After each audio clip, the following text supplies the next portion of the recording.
Ms. McKay, before I begin my question on the renewable fuel standard, I'd just like to turn briefly to the EPA's so-called Clean Power Plan. Earlier this month, the U.S. Supreme Court granted what the Solicitor General described as an extraordinary and unprecedented request to stay the EPA's regulations. The court's stay is in effect until the litigation over the EPA's regulation is resolved. So a week later, Todd Stern, who is the administration's special envoy for climate change, he was asked whether the United States would still go ahead and sign the Paris Climate Agreement. Mr. Stern responded by saying, "We're sticking to our plan to sign."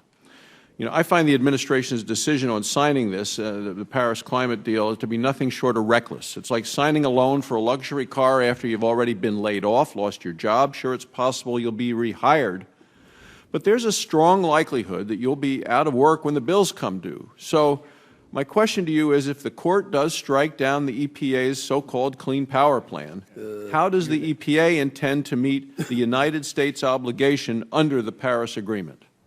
Well, Senator, there were a number of programs that the United States had in mind in developing our commitment under the Paris Agreement. This Clean Power Plan is not the only one. EPA is not the only actor in the space to reduce emissions of harmful greenhouse gases. And we are committed to continuing to work with all stakeholders to develop and implement those programs.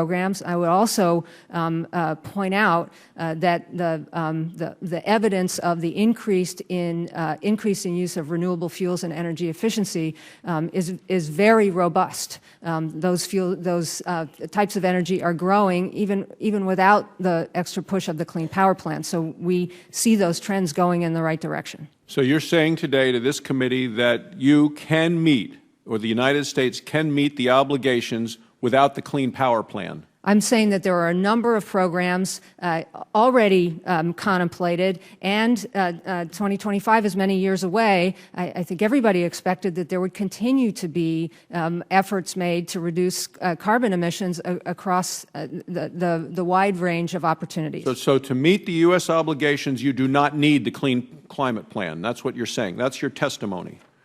I'm saying that there are many opportunities, and I am also confident that the Clean Power Plan will ultimately be upheld and go into effect. But these are important goals, and the United States is committed to meeting them.